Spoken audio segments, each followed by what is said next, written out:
14 men rode into the Arkansas wilderness hunting one man. None of them came back alive.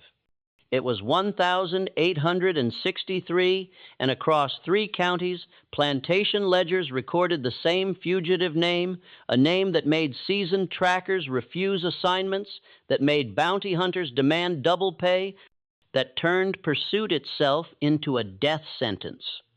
For decades, the story was buried. Families were told their sons and fathers had disappeared in the chaos of war. But the truth, hidden in courthouse basements and locked inside private archives, tells something else entirely, a record of deliberate surgical violence, of a man who survived the impossible and killed with such precision that he shattered every notion of what an escaped slave could be. Before we speak of the figure they came to call the Reaper of Miller County, we must first understand the world that made him the system that forged him into a weapon. Miller County, Arkansas, in the autumn of 1862, sat on the frayed edge of Confederate control. The Red River cut through its heart, feeding 60,000 acres divided among 43 plantations.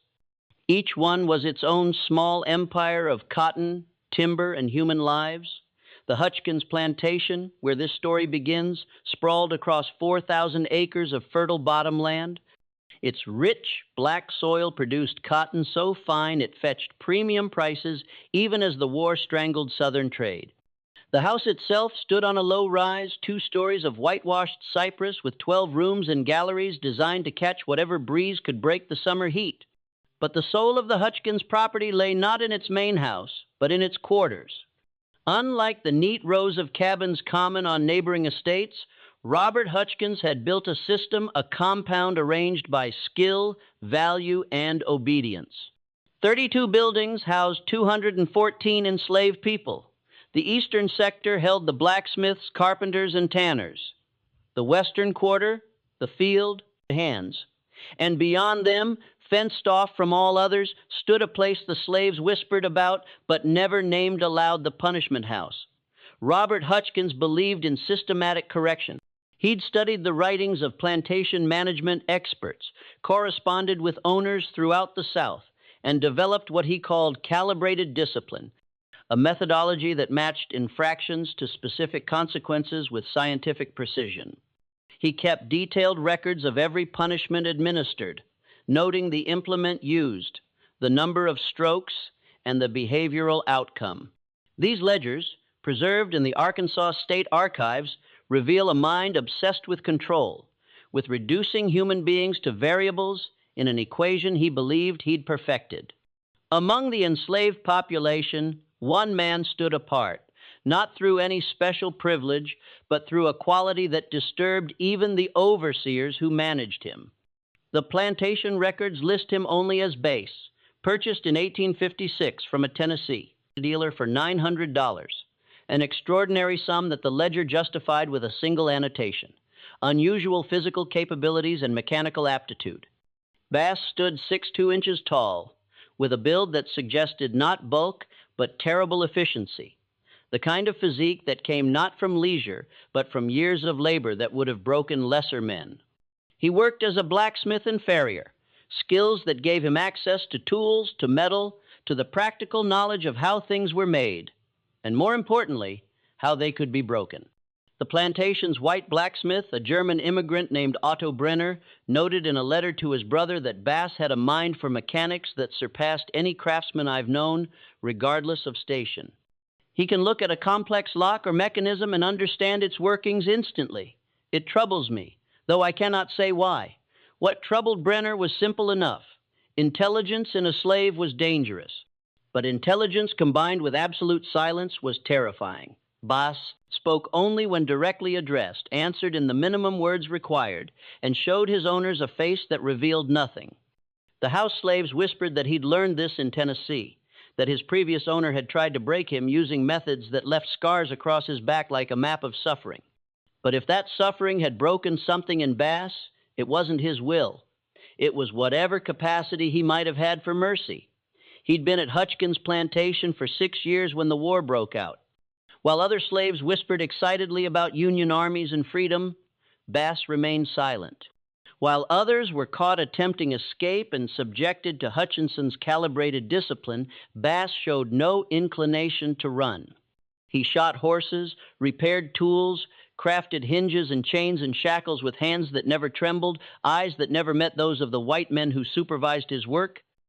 Robert Hutchkins believed he'd found the perfect slave, talented, obedient, seemingly content, within the boundaries of his existence. He had no idea he was looking at a man who'd spent 6 years studying every inch of the plantation, memorizing patrol schedules, cataloging weapons, and preparing for a moment that would require perfect timing and absolute ruthlessness.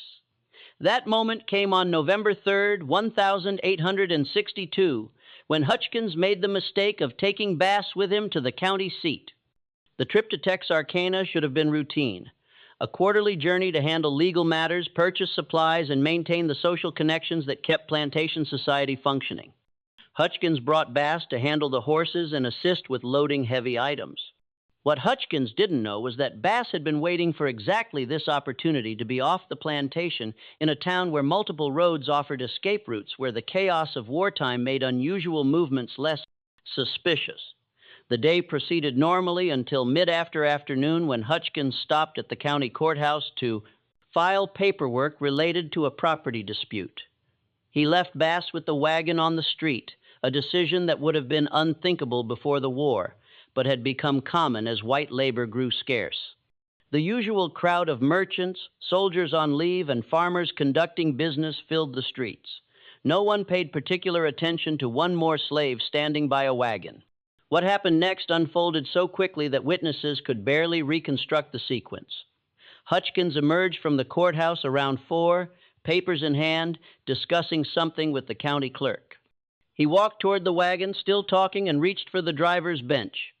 Bass stood beside the wagon, head bowed, posture submissive. Then, in a movement that Otto Brenner would later recognize as similar to how Bass struck hot metal on an anvil with perfect economy and devastating force, Bass picked up a bundle of iron chains from the wagon bed and swung them in a wide arc that caught Hutchkins across the side of the head. The clerk's testimony, given under oath 3 days later, stated that Hutchkins dropped like a puppet with cut strings. Bass didn't pause to confirm the results. He dropped the chains, grabbed a coil of rope and a burlap sack from the wagon, and vaulted onto the driver's bench. Before anyone in the street could fully process what they'd witnessed, he had the horses moving at a canter that quickly became a gallop, heading east on the road that led toward the deep timber country along the Sulphur River. The Clare ran into the street, shouting for help. People rushed to where Hutchkins lay in the dust, blood pooling around his head. A physician examined him and pronounced that he still lived, though barely. Someone fired a rifle shot. The traditional signal that a slave had run. Within minutes, the alarm had spread through Texarkana like fire through dry grass. By sunset, 18 men had assembled at the courthouse. A mixture of plantation overseers, professional slave catchers, and opportunistic bounty hunters drawn by the $300 reward. Hutchkins's brother posted from his bed, where he lay with a cracked skull and uncertain prospects. The group organized itself under the leadership of a man named William Taggart, a slave catcher with a reputation for never losing a fugitive. Taggart had spent 20 years pursuing runaways through Louisiana, Mississippi, and Arkansas. He owned 6 dogs, savage animals trained to track and immobilize, and carried a modified shotgun loaded with rock salt designed to cause agonizing pain without killing valuable property. But Taggart made a critical error in judgment that night. He assessed Bass as a typical fugitive, desperate, panicked, making decisions driven by fear rather than calculation. He divided his 18 men into 3 groups. 6 men would follow the road east. 6 would take a parallel route through the timber. The remaining 6, including Taggart himself, would circle north and position themselves to intercept Bass when he inevitably tried to cross into Indian territory, where runaway slaves often sought refuge. It was a sound strategy for pursuing a frightened fugitive against Bass. It was suicide. The first body was discovered 48 hours after Bass disappeared. A farmer found it in a ravine 3 miles off the main road. A man named Douglas Patterson, one of the 6 who'd taken the timber route. Patterson had been strangled with such force that his larynx was crushed, his rifle, pistol, and knife were missing. More disturbing was the positioning of the body, deliberately placed where it would be visible from a game trail arranged with arms outstretched as if in warning. William Taggart's group found the body around noon on November 5th. Taggart examined the scene with the careful attention of a man whose survival depended on reading signs. What he saw troubled him enough that he sent 2 men back to Texarkana with a message requesting additional help and bloodhounds. The remaining men in his group, himself and 3 others, pressed forward, following what Taggart believed was Bass's trail heading northeast. They made camp that night in a clearing beside a creek, maintaining a careful watch. The 3 men took turns, standing guard while the others slept, rifles loaded and ready. Taggart woke at dawn to find one of his men missing. They found him 20 yards from camp, dead from what the subsequent inquest would describe as manual strangulation with evidence of struggle. His weapons were gone. So was his ammunition. That was when Taggart realized he wasn't pursuing a fugitive, he was being hunted. The revelation came too late. Over the next 4 days, 11 more men died in the Arkansas wilderness. The second group of 6 following the road east was found scattered across 3 mi of territory. 3 had been strangled. 2 had died from what appeared to be blunt force trauma, killed by rocks or wooden clubs. 1 had drowned in 4 feet of water in a creek held under with methodical patience. Their weapons had vanished. Their ammunition pouches were empty. The pattern emerged slowly, pieced together by the county sheriff and a former Army officer brought in to make sense of the massacre. Bass wasn't running. He was conducting a systematic campaign of elimination using tactics that suggested military training or natural strategic genius. He'd studied his pursuers' methods, anticipated their movements, and turned their own strategies against them. The division into smaller groups meant to cover more territory had made them vulnerable. Bass picked them off individually or in pairs, using darkness and terrain to his advantage. More disturbing were the details that emerged from examining the bodies and the kill sites. Bass had constructed deadfalls and snares along likely approach routes, traps that showed sophisticated understanding of weight distribution and trigger mechanisms. He'd stolen horses from 2 of the groups, using them to move quickly between locations before releasing them to muddy his trail. Most unnervingly, he'd apparently concealed himself in close proximity to his pursuers for extended periods, observing their habits, waiting for the perfect moment to strike. William Taggart died on November 9th, found by a search party that had finally brought competent trackers and sufficient numbers, 23 men with military experience and proper coordination. Taggart had been killed in his bedroll, strangled while his companion slept 15 feet away. The killer had entered and exited the camp without alerting the sentries or the dogs. The weapons taken from Taggart included a particularly fine rifle and 2 pistols, adding to an arsenal that Bass had been systematically accumulating. The search party that found Taggart's body included a former Confederate officer named Captain James Hardesty, who'd been recalled from service specifically to lead the manhunt. Hardesty examined the scene with the eye of someone who'd seen combat.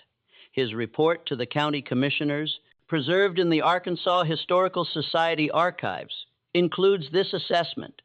The fugitive demonstrates tactical sophistication beyond that of most soldiers I've commanded. He shows patience, planning ability, and a willingness to take calculated risks. Most significantly, he shows no hesitation in killing, suggesting either complete moral detachment or a level of rage that has burned away normal human constraints. I believe we're dealing with someone who has decided his only options are victory or death, and has chosen to make his pursuers pay the highest possible price for his capture. By mid-November, Boss Reeves, for so the population had begun calling him, adding a surname that meant bailiff or steward, a bitter irony, considering his systematic execution of those who represented law and order, had killed 14 men. The $300 reward had grown to $500, then $700, but professional slave catchers were refusing the assignment. Rumors spread through plantation communities. Some said Bass had military training, from serving a previous owner who'd been an officer. Others claimed he'd learned tracking from Native Americans. A few whispered that he'd made a pact with darker forces, that no natural man could move so silently or kill so efficiently. But the truth was simpler and more terrifying. Bas had spent 6 years in absolute silence, watching and learning, converting every observation into practical knowledge.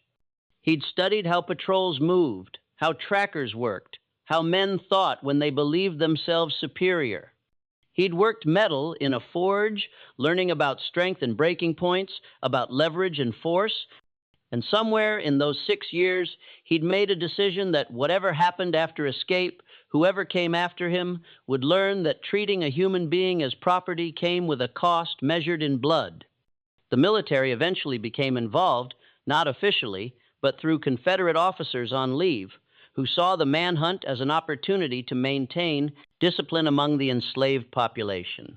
If one escaped slave could kill 14 pursuers with impunity, what message did that send to the hundreds of thousands still held in bondage throughout the South? Captain Hardesty was joined by 2 other officers, and together they assembled a force of 32 men, former soldiers with combat experience, armed with military-grade weapons, and organized into a proper tactical formation. They spent 2 weeks searching the territory between the Red River and the Sulphur using methods developed in warfare against Native American tribes, systematic sweeps, coordinated movements, and camp security that involved multiple sentries and defensive positions. They found signs of Bass's presence, cold campfires, evidence of game being dressed and cooked, tracks that suggested he was moving in a wide circuit through the region. But the man himself remained invisible, a ghost who left traces but never appeared. The truth that Hardesty's journals reveal, documents donated to the Arkansas Military History Museum by his descendants, is that Bass was conducting a different kind of war. While the search parties scoured the wilderness, he was moving along the periphery of civilization, approaching isolated farmsteads and small settlements under cover of darkness. He wasn't seeking confrontation. He was gathering intelligence. On November 28th, Bass appeared at a small farm operated by a free black family named the Rayburns, 10 miles south of the main search area. The family's account, recorded decades later, describes a man who emerged from the darkness carrying weapons that identified him as dangerous, but whose demeanor suggested control rather than desperation. He asked for food and information. The Rayburns, terrified but unwilling to turn away someone who might have been their son or brother in different circumstances, gave him cornbread and dried meat. During the meal, Bass spoke more words than he'd apparently spoken in months. He asked about patrol routes, about which families might shelter a fugitive, about the location of the nearest Union Army units. The war was turning. Even in remote Arkansas, people knew that Union forces controlled key positions along the Mississippi. Freedom, if it could be found, lay to the east, beyond the reach of Confederate law. The Rayburns told Bass about a settlement of refugee slaves along the Arkansas-Louisiana border, a precarious community protected by Union gunboats on the river. They warned him the journey was over 100 miles through hostile territory, past dozens of plantations and military outposts. Bass listened, thanked them, and disappeared back into the darkness. But he didn't head east. Instead, he turned back toward Miller County, toward the territory where the search parties were concentrated. Hardesty's journals express bafflement at this decision. Every tactical consideration suggested Bass should flee as quickly and as far as possible. Why would he return to the area of greatest danger? The answer became clear on December 3rd, when the Hutchkins plantation was attacked. The assault occurred around midnight when most of the plantation's population, enslaved and free, were sleeping. Bass approached from the east, moving through cotton fields that were chest-high and dry. He'd apparently been observing the plantation for several nights, studying routines and security measures that had grown lax in his absence. The overseer, a man named Harold Vickers, maintained a night watch. 3 white men with rifles who patrolled the compound areas. Barras avoided them entirely, circling to the stables where the plantation's horses were kept. What followed was later reconstructed from physical evidence and accounts from enslaved witnesses who saw portions of the events. Bass set fire to the stable using materials he'd apparently prepared in advance. Oil-soaked rags and kindling positioned to create maximum flame spread. The fire caught quickly, spreading through the dry wood structure and panicking the horses trapped inside. The night watch responded immediately, running toward the flames. So did others roused by the noise. Overseers, the plantation manager, even Robert Hutchkins himself recovered from his head wound, but still weak.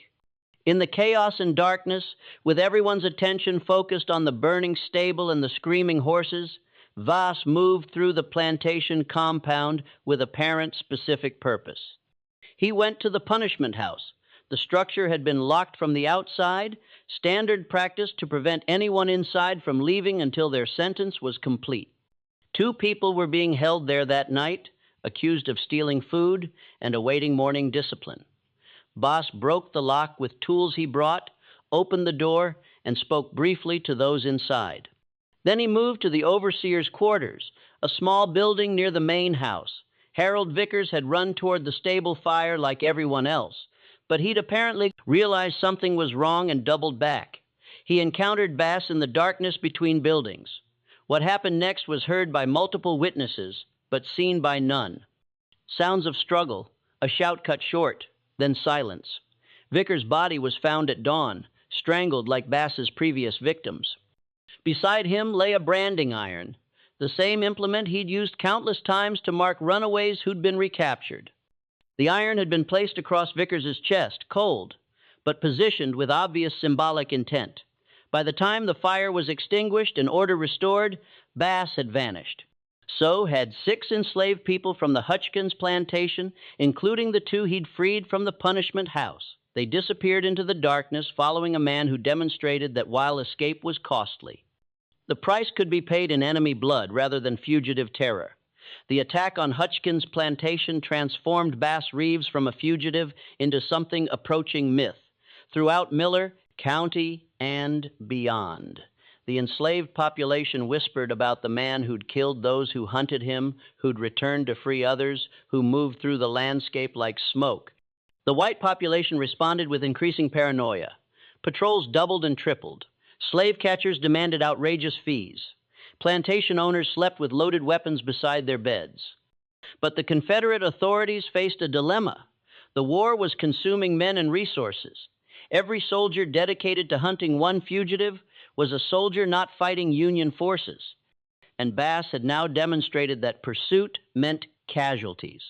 The 14 men he'd killed represented a significant loss for a county that had already sent most of its able-bodied white men to military service. Captain Hardesty proposed a different approach. Rather than continuing active pursuit, his strategy involved establishing a perimeter and waiting. Bass had to eat, had to find shelter, had to eventually move toward Union lines if he truly wanted freedom. Hardesty positioned his forces at key river crossings and along major roads.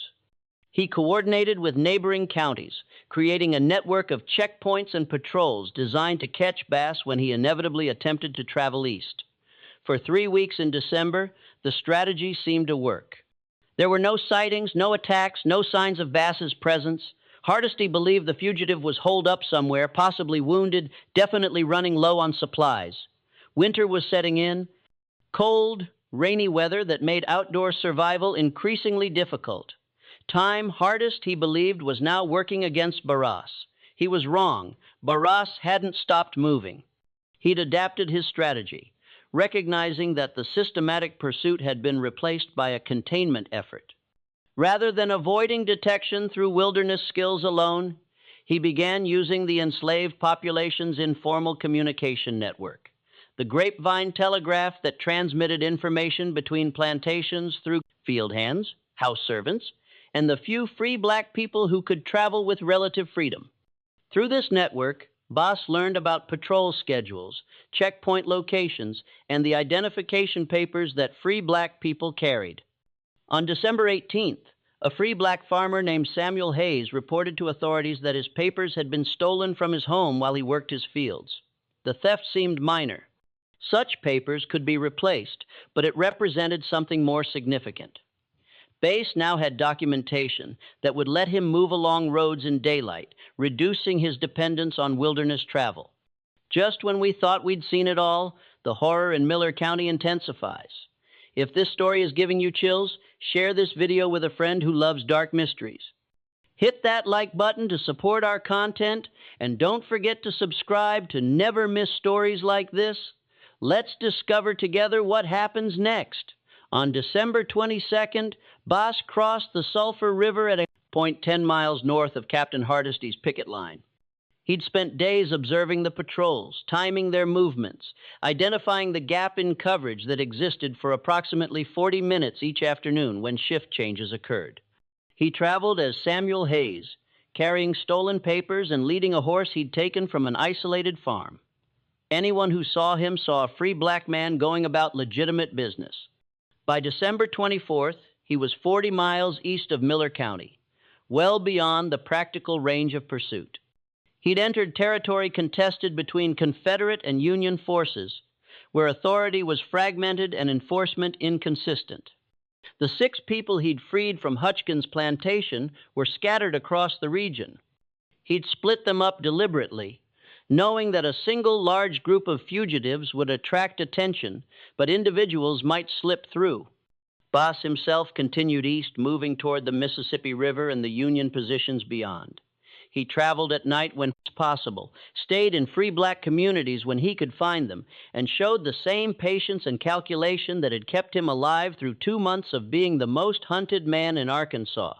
On January 7th, 1863, he reached Union lines, specifically a camp of the 3rd United States Colored Troops operating in eastern Arkansas. The regiment's records, preserved in the National Archives, include an entry from that date noting the arrival of a refugee from slavery who reported the deaths of 14 pursuers during his escape. The commanding officer, Colonel Samuel Thompson, interviewed Bass personally and recorded his impressions. An individual of unusual capability and complete self-possession, shows no remorse for the men he killed, which he describes as necessary military action against combatants attempting his capture. When asked if he felt guilt, he stated, "I feel what any soldier feels after battle, relief at survival, and satisfaction at completing the mission." His mission, apparently, was to acquire his freedom through force of arms, having concluded that peaceful escape was impossible. The Union Army offered Bass enlistment, which he accepted. He served for the remainder of the war in various capacities: scout, intelligence gatherer, and eventually soldier. His military records describe competent service, but note that he rarely spoke about his experiences before reaching Union lines. After the war, he disappeared from historical record, one of millions of freed people who scattered across the nation seeking new lives. But that disappearance wasn't immediate, and the years between 1863 and 1865 revealed dimensions of Bass Reeves that even his flight through Arkansas hadn't fully exposed. The Union Army didn't simply accept escaped slaves into their ranks without scrutiny, particularly those who arrived with stories of killing 14 pursuers. Colonel Thompson's initial interview with Bass was followed by 3 more conducted by different officers, each one probing for inconsistencies or signs of exaggeration. What emerged from those interviews, documented in reports that military historians discovered in the 1,970 seconds, was a detailed account that remained consistent across all tellings. Bass described each killing methodically: the location, the circumstances, the tactical considerations that led to his approach. He sketched maps from memory, showing where bodies could be found. He listed the weapons he'd taken and explained how he'd modified some of them for better concealment or efficiency.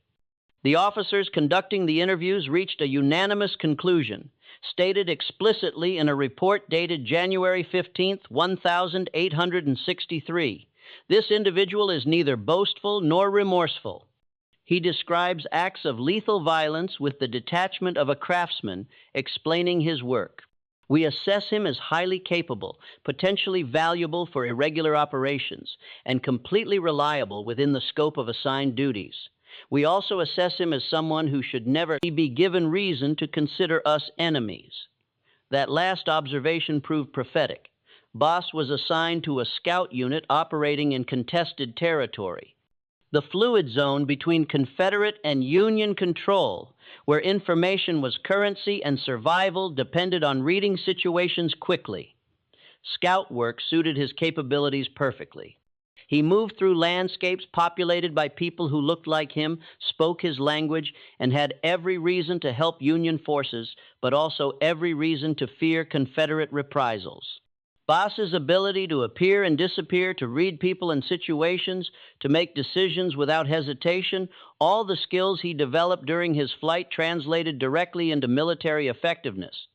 His service record includes commendations from 3 different commanding officers.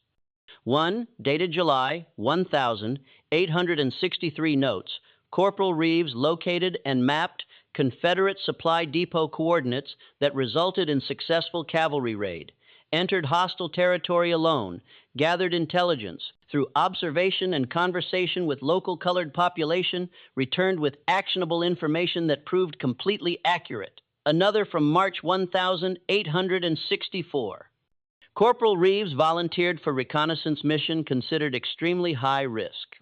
Returned with intelligence on troop movements that allowed reposition of artillery, likely preventing significant casualties in subsequent engagement. But there was another dimension to Bass's wartime service that didn't appear in official records. A dimension that only emerged decades later through interviews with other veterans of the United States colored troops. Bass apparently maintained contact with the network of escaped slaves and free black people throughout Arkansas, Louisiana, and Mississippi. He used his missions to pass information to plantation slaves about Union positions, safe routes to freedom, and the changing military situation. More significantly, he occasionally undertook unauthorized missions with objectives that had nothing to do with military intelligence and everything to do with settling accounts. A veteran named Isaiah Washington, interviewed in 1903 for a project documenting black Civil War service, described an incident from autumn 1863. Bass had returned from a reconnaissance mission and learned that a slave catcher named Robert Chenoweth was operating in the area. One of the professional hunters who'd specialized in pursuing fugitives into Union-controlled territory and returning them to Confederate owners for substantial fees. Chenoweth had a reputation for brutality that exceeded even the standards of his profession. He'd apparently been involved in the initial pursuit of Bass back in Miller County, though he'd avoided the fate of the 14 men because he'd been away on another assignment when Bass made his systematic eliminations. Washington's account describes Bass leaving camp without authorization one evening, carrying only a knife and moving with clear purpose. He returned 3 days later, saying nothing about where he'd been. A week after that, word reached the Union camp that Chenoweth had been found dead in his camp, strangled in his sleep, his dogs poisoned, his weapons and papers taken. No one ever officially connected Bass to the killing, but Washington recalled, "We all knew." The way he sat quiet that morning when the news came, cleaning his rifle with hands that never trembled. We knew, and none of us said a word, because Chenoweth had dragged more than 60 people back to slavery, and whatever happened to him in the darkness was justice of a kind that courts and laws wouldn't provide. This pattern apparently repeated several times during the war.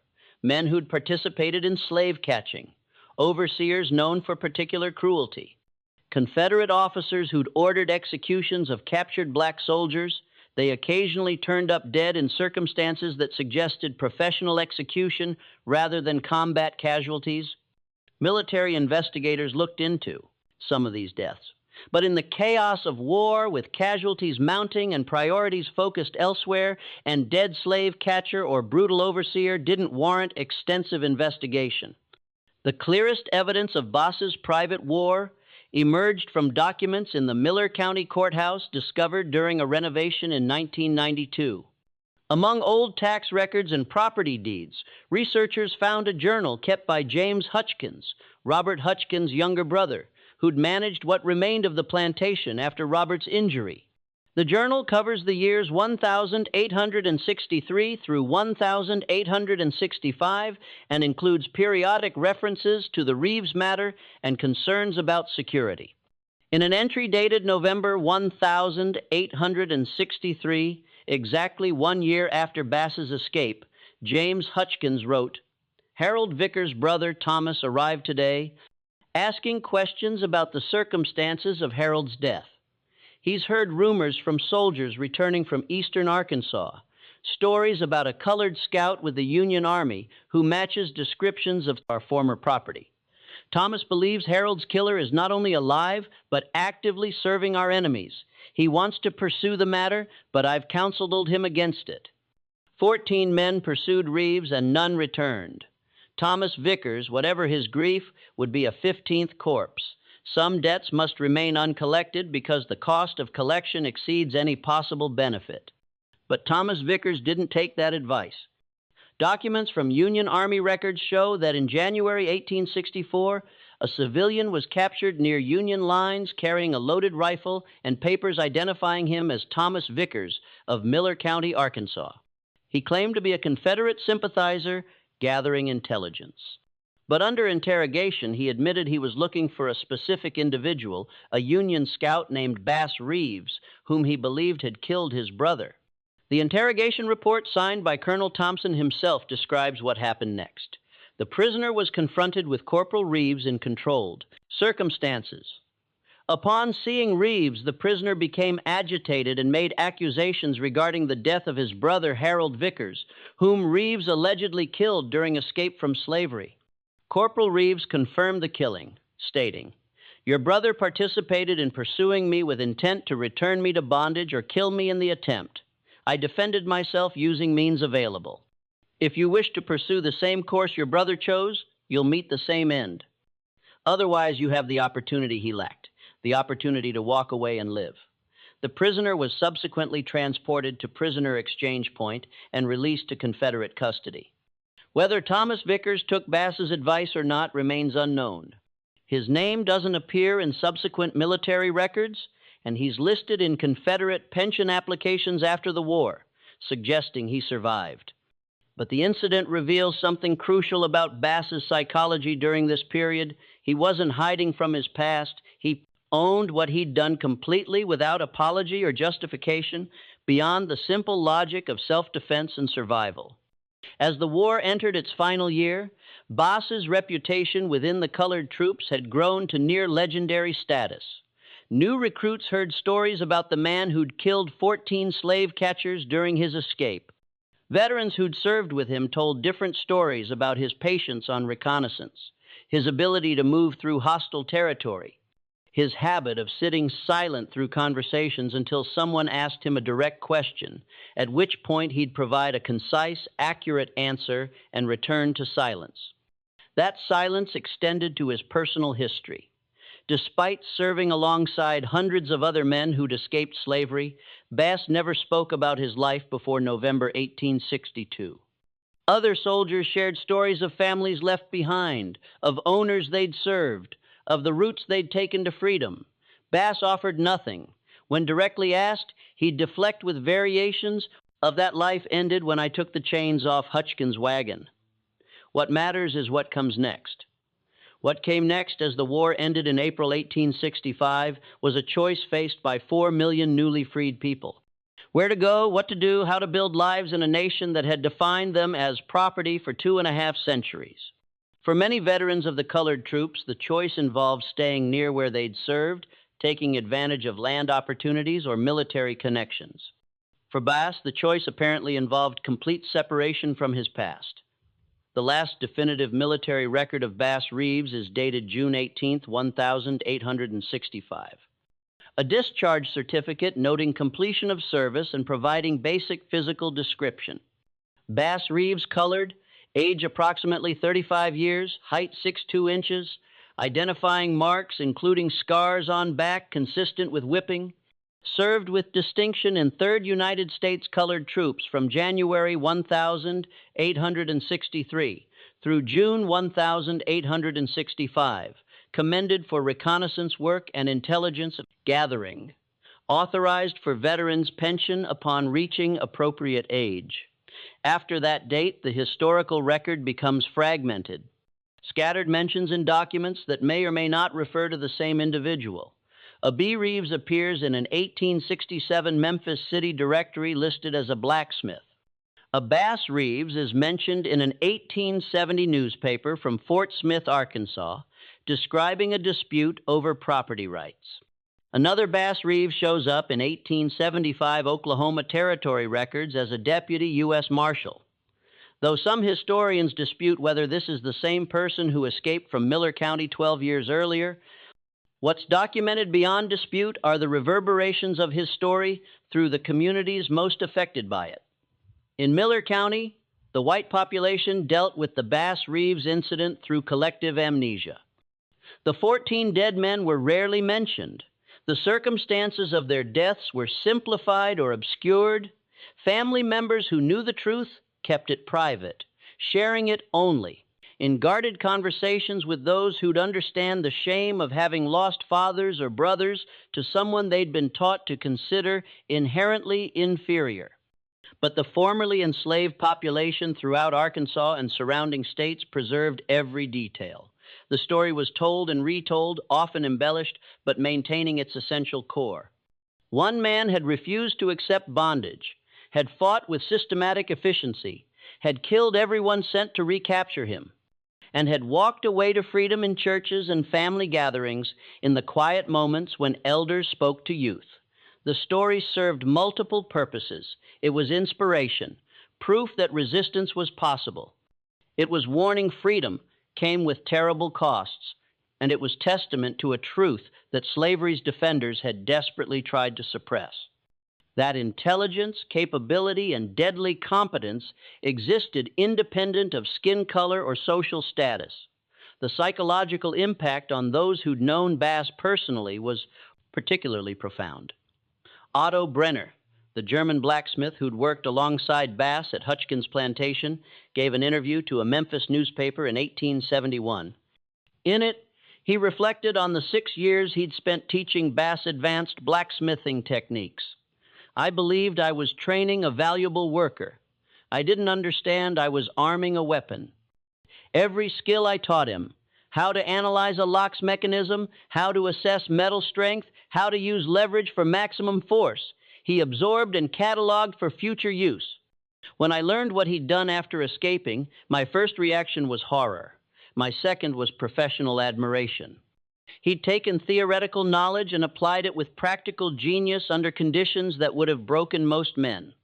My third reaction, which haunts me still, is recognition that if I had been in his position, subjected to what he'd endured, I would have done exactly the same things or tried to, though I doubt I'd have survived as he did. The documents that tell Bass Reeves's complete story are scattered across dozens of archives, courthouse basement, and private collections. Assembling them requires the kind of patient, systematic work that Bass himself demonstrated during his escape, gathering individual pieces, analyzing how they fit together, recognizing patterns that reveal larger truths. The effort is complicated by deliberate obfuscation. Officials in Miller County and surrounding areas apparently made conscious decisions to minimize documentation of the incident, recognizing the detailed records would serve as permanent evidence of their failure to recapture one escaped slave despite devoting extraordinary resources to the pursuit. But absence of documentation tells its own story. The Miller County Sheriff's records for November and December 1862 show an unusual gap.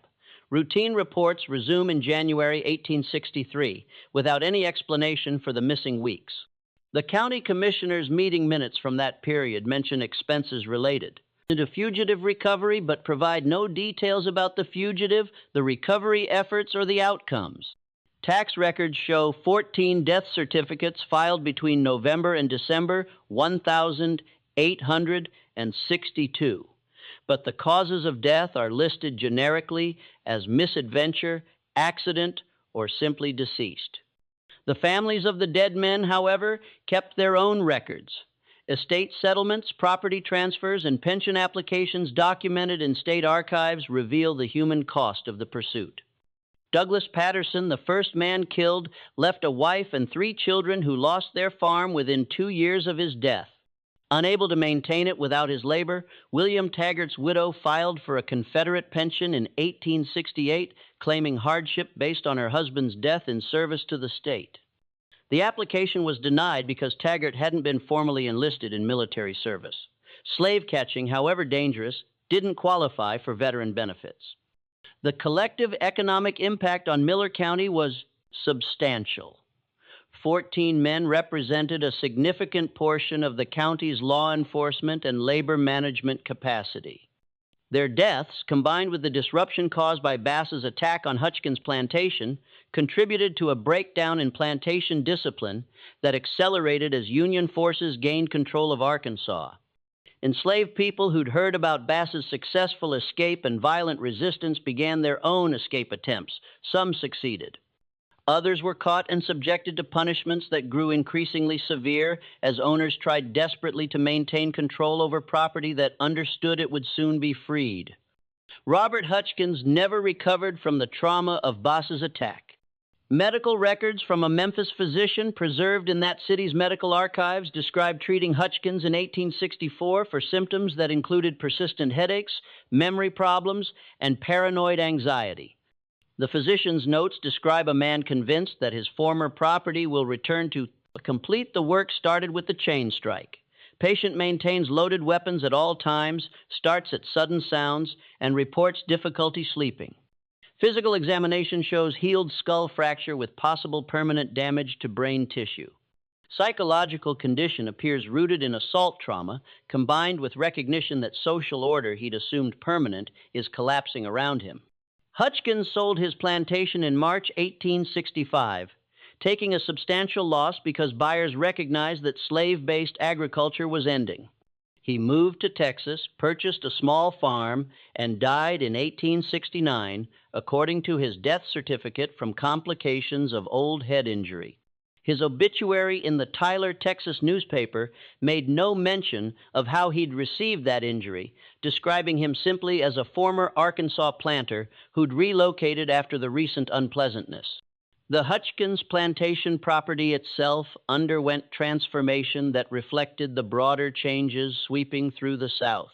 During Reconstruction, portions were sold to formerly enslaved people through programs designed to redistribute land. By 1870, the 4,000-acre plantation had been divided into 37 small farms, most operated by black families. The plantation house was purchased by a northern teacher who'd come south to establish a school for freed people.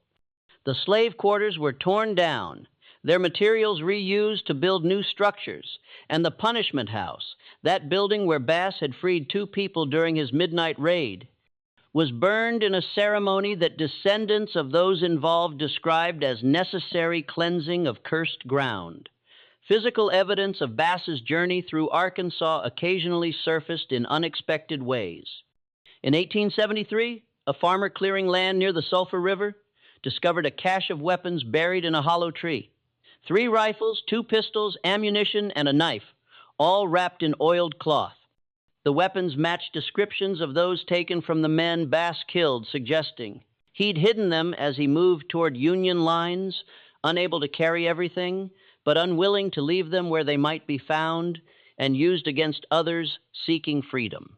In 1889, construction workers excavating for a new courthouse in Texarkana unearthed what appeared to be a prepared campsite, a depression in the ground covered with cut branches positioned to provide concealment while offering views of the surrounding area. Among the remnants were fragments of leather that might have been from shoes or bags, fire-hardened stones that could have been used for cooking, and metal fragments that might have been tools. Local historians speculated this might have been one of Bass's hiding places during his flight, though conclusive proof was impossible. The most significant discovery occurred in 1938 when a descendant of Otto Brenner donated his ancestors' papers to the Arkansas State Historical Society. Among them was a letter Brenner had written but apparently never sent, dated December 1862. In it, he reflected on Bass's escape and the subsequent killings. I am troubled by what Bass has done. Yet, I cannot condemn him. For 6 years, I worked alongside him, teaching him skills while remaining ignorant of the man I was teaching. He never complained, never showed anger, never gave any indication of the calculations proceeding behind his eyes. Now I understand that silence was survival strategy. Any word, any expression, any moment of inattention could have triggered the kind of attention that made life unbearable. So he presented a mask of compliance while observing everything, learning everything, preparing for an opportunity that required only moments' violent action to initiate. The men he killed believed they were pursuing property. They died learning they were hunting a human being who decided life as property wasn't life at all.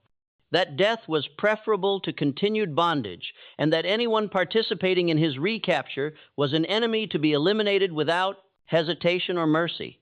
We condemn him for this. But what else could he do? Submit peacefully, to recapture, return doxily, to chains. Beg for mercy from men who'd built their livelihoods on denying mercy to people who looked like him.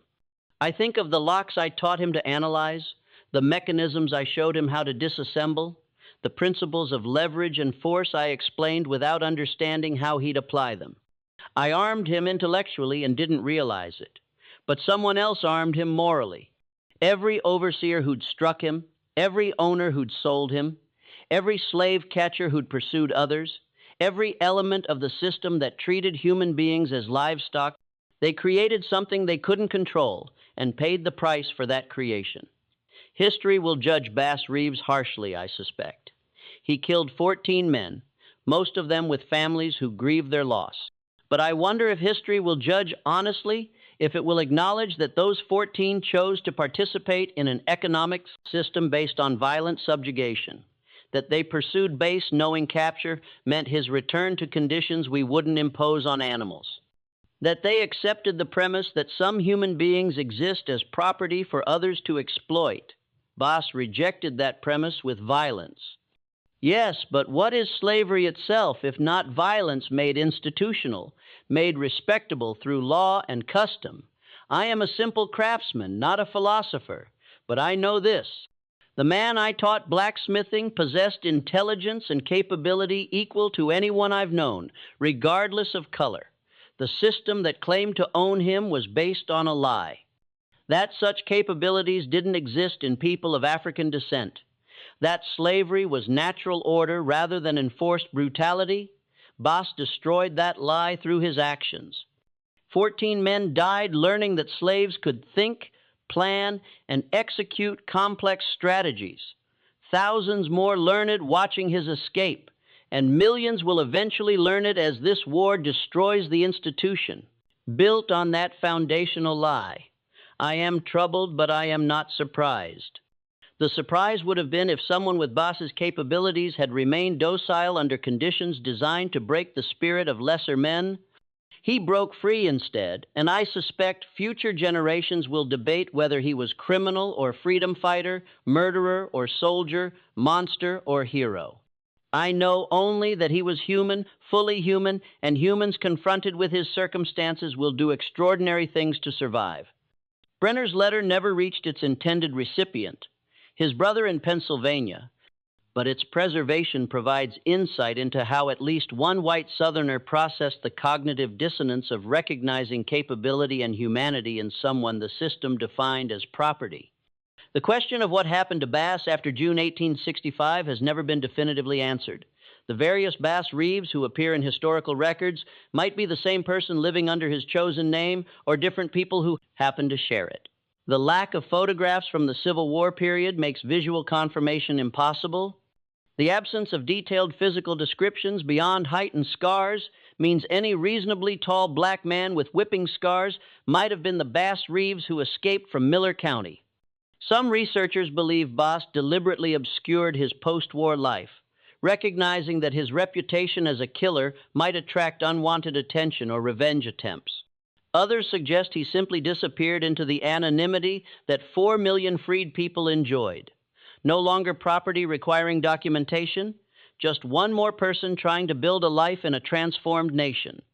The most intriguing possibility involves the deputy U.S. Marshal named Bass Reeves, who served in Oklahoma Territory from the 1872nd through the early 20th century.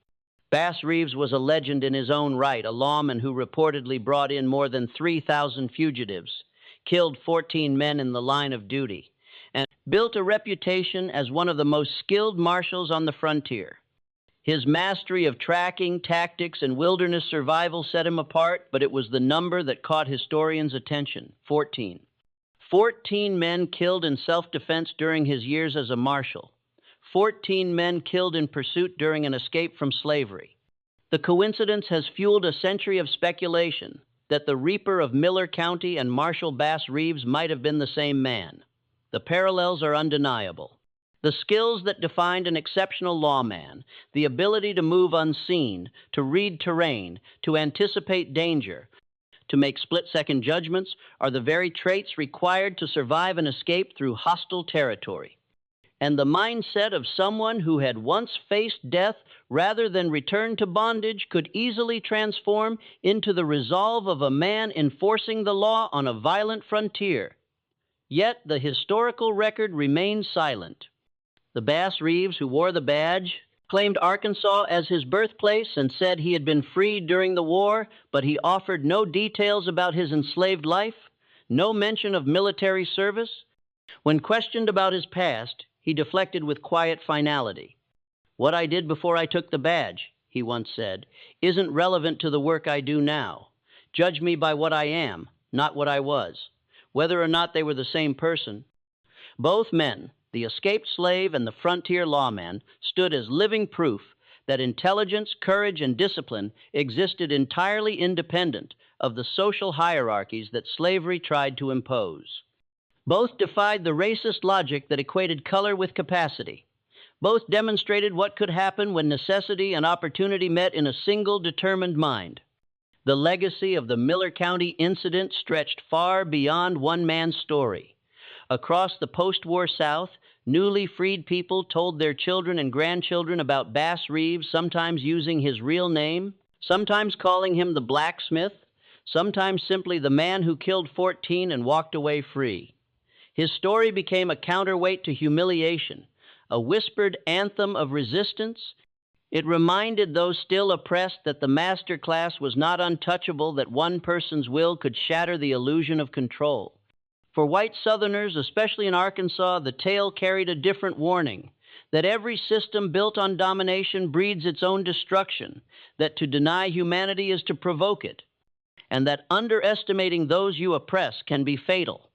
The 14 men who rode into the wilderness made their choice to defend a system that turned human beings into property. They died not because of chance, but because they believed superiority was skin deep. They entered a contest of endurance and intellect against someone who had spent 6 years preparing for it, and they lost. Whoever Bass Reeves truly was, his story could not be erased.